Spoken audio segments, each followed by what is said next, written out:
Obviously want to look ahead to Wednesday, April 2nd, but first, so far, what would you say has been the impact of Trump's trade war? Well, the impact has been a lot of uncertainty, and you need look no further than the stock market, because I think there was a short time last week when investors were hoping that he would scale back the tariffs. The opposite has happened.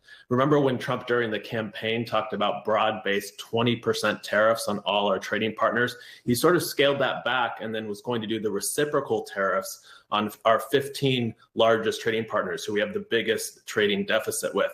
But over the weekend, the Wall Street Journal reported that President Trump was pushing his advisors to do something much more aggressive. And I think you can see how that has investors very rattled today. Yeah, Trump, meantime, says he couldn't care less if automakers raise prices. He says because people are going to start buying American cars. Of course, the work that it takes to move plants to the United States is something that takes years. So how soon do you expect that these tariffs will actually bring manufacturing jobs to the United States? Well, don't hold your breath. The problem with these things is it takes a very long time. And I think a lot of people were struck by Peter Navarro, who's one of Trump's top trade advisors. He said recently that these tariffs were going to bring in $6 trillion to the administration. But where is that $6 trillion going to come from? It's going to come from American consumers' pocketbooks. Whereas I think people would have hoped that the effect of the tariffs would be that people are just buying more American goods. But that comment suggested that we're still going to be buying stuff from China. We're just going to have to pay a lot more for it. He also suggested that it would actually be that $6 trillion a tax cut because it would offset what Americans are paying the government right now in terms of revenue.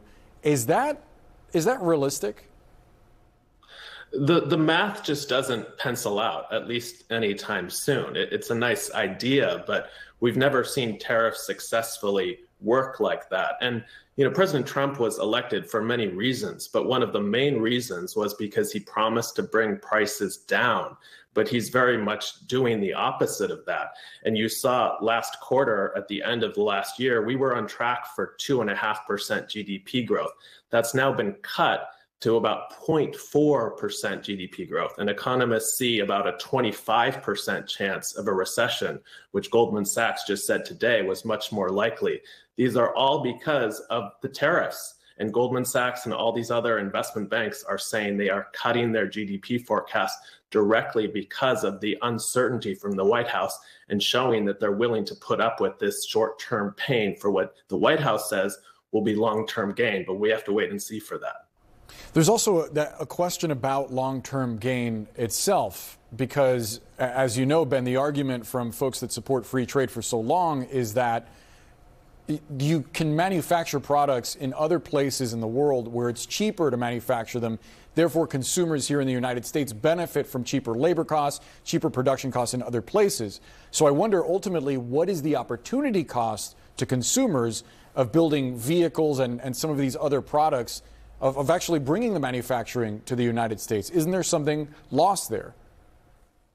Well, very much so. I mean, free trade has been the orthodoxy of both parties for decades, and it's much more about tariffs. I mean, Apple doesn't just produce iPhones in China because it's cheaper. They produce it there because the supply chain is much more advanced, and we just don't have that in the U.S. So it's a very noble goal to try to jumpstart it, but it's much more about just raising prices for other countries.